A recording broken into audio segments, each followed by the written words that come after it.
Well, it's been a while since I had a chance to work on this, but finally got back to her. So, quick update. I finished up this stringer. It's consists of the foam core with a layer of 8-ounce cloth, and then a layer of biaxial cloth, and then a final layer of 8-ounce cloth on top. And I think it's come out pretty well.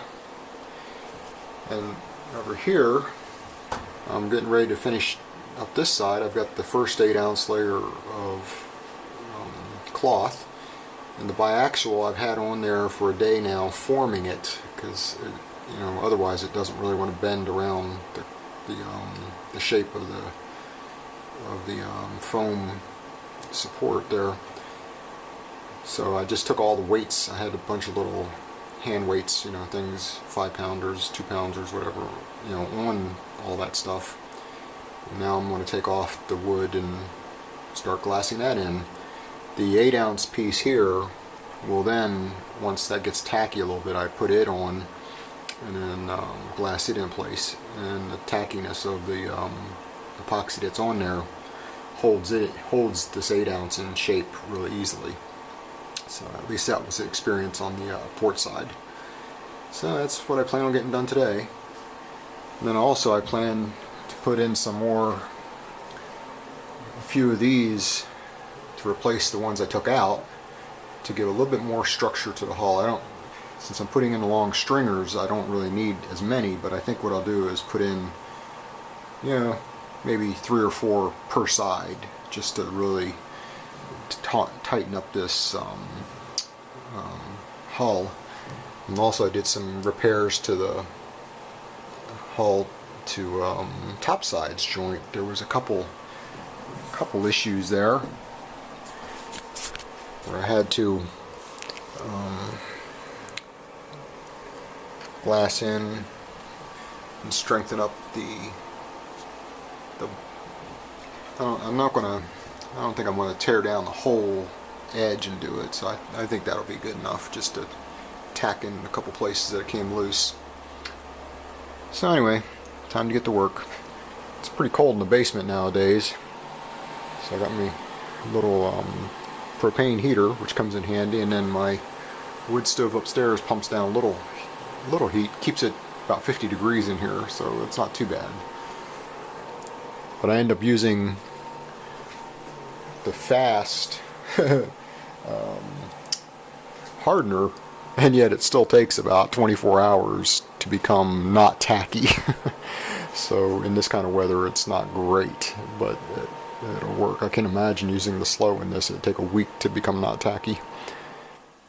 Well, here's the next step. I decided to put a couple of these herringbone stiffeners back in, and right now I just have the foam piece.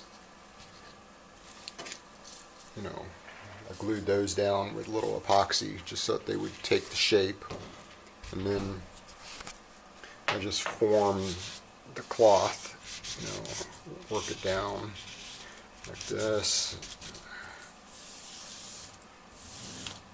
and then it'll form nicely when I put the epoxy on it, which will be the next step. And I put in 2 more up front here, and the design calls for a strong back, or whatever, I don't know what you call it, the keel, I don't know, a heavy piece of wood that goes up through there, so I'll strengthen that part. Plus it's a V, so it's stronger.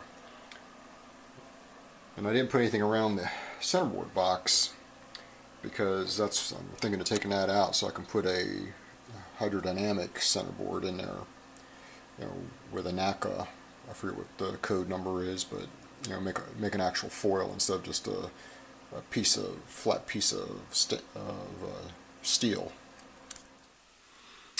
I thought I would throw in here a little show of how I massage this lightweight, this is 8-ounce cloth, into shape so that it doesn't pull away, and it forms. Basically just lay it across, get it lined up, right there, bring it over a little bit further, right there. And then you just kind of massage it out.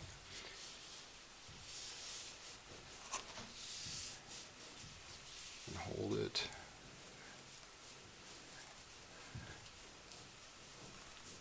Bring that down, hold that down, work that out.